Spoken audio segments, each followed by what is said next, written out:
Une bonne communication orale nécessite un savoir-faire. Ce savoir-faire s'acquiert par une pratique régulière des techniques de communication. Il permet de développer un savoir-être de bons communicants. La communication est un échange et une relation entre deux ou plusieurs personnes. C'est un processus dynamique en mouvement qui fait évaluer la situation. La communication non verbale correspond au langage du corps que nous employons pour émettre notre message. Le maîtriser est donc primordial puisqu'il accompagne les paroles. Il permet de rendre le contenu de nos expressions vivant et dynamique. Il attire l'attention de l'interlocuteur à la fois auditivement, mais aussi et surtout visuellement.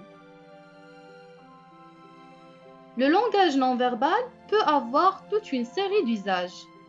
Tout d'abord, il accompagne et renforce le langage verbal.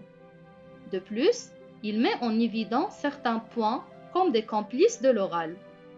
Finalement, il régule et gère les différentes situations de la parole. Maîtriser le langage du corps, c'est donc s'intéresser au rôle des mains, à leurs mouvements et à leur signification. L'ensemble de notre corps participe à cette émission par tous les éléments, comme la voix, les postures, les gestes, les mimiques, le regard et les différentes expressions du visage. Le trac, c'est l'inquiétude, la peur et l'angoisse que l'on ressent avant d'affronter un public. La prise de parole en public est un important générateur de trac. Mais le trac n'est pas nécessairement un problème. Il peut être une source d'énergie dont on a besoin pour faire face à une situation inhabituelle ou déstabilisante. Il permet le passage à l'acte de la prise de parole qui, lui-même, fait disparaître le trac. La respiration et la décontraction aident à bien utiliser l'énergie libérée par le trac. Il y a 4 postures physiques qui génèrent des attitudes différentes et qui peuvent marquer l'auditoire. Ces 4 positions du corps expriment au résultat d'un ressenti différent. Posture en extension. C'est une attitude de domination ou de quant à soi. Posture en contraction. Il s'agit d'une attitude de soumission et d'obéissance. Posture en approche. C'est une attitude de partage et d'ouverture aux autres. Posture en rejet. Il s'agit d'une attitude de fuite et de crainte. À vous de choisir.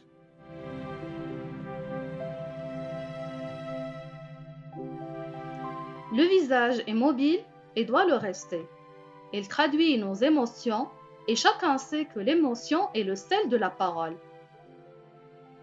Le sourire est un signe d'ouverture et de disponibilité envers votre assistance. Elle est un bon moyen de gagner la bienveillance du public. Le regard est essentiel. Il permet de maintenir l'attention de l'auditoire et de vous appuyer sur lui. Il vous permet de percevoir les réactions du public et de les utiliser. Il oblige à faire des pauses et à se détacher de ses notes. Lors d'une prise de parole en public, il faut regarder tout le monde.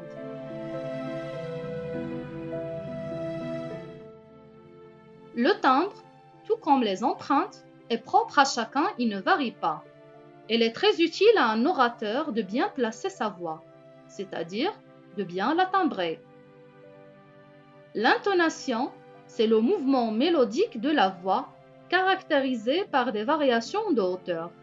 Comme en musique, il faut trouver sa partition et jouer sur des notes différentes. Il est nécessaire de varier ces intonations afin de capter l'attention de l'auditoire. Personne n'imagine un morceau musical sur une seule et même note. Le débit, c'est le nombre de mots à la minute. La plupart des orateurs parlent trop vite. Le trac provoque souvent une accélération du débit. Il faut être vigilant sur ce point. Alors, il faut s'entraîner à étirer le temps de votre intervention. La respiration détermine la bonne émission de la voix. Il permet la détente musculaire et nerveuse. Elle est nécessaire pour vivre, mais aussi pour faire vivre son discours. Pour cela, il faut respirer entre les phrases, dans les phrases, et faire des pauses pour reprendre votre souffle et laisser le public respirer lui aussi. Le silence souligne des changements de rythme. Il permet à vous, comme au public, de reprendre sa respiration et de ménager ses effets. Il vous permet de regarder l'auditoire et de vous appuyer sur lui. C'est aussi un bon moyen pour être à l'écoute du public.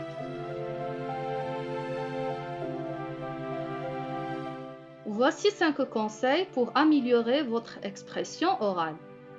1. Prenez votre temps. En prenant votre temps, vous prenez votre place et vous gagnez en assurance. Faites des pauses, respirez et posez-vous.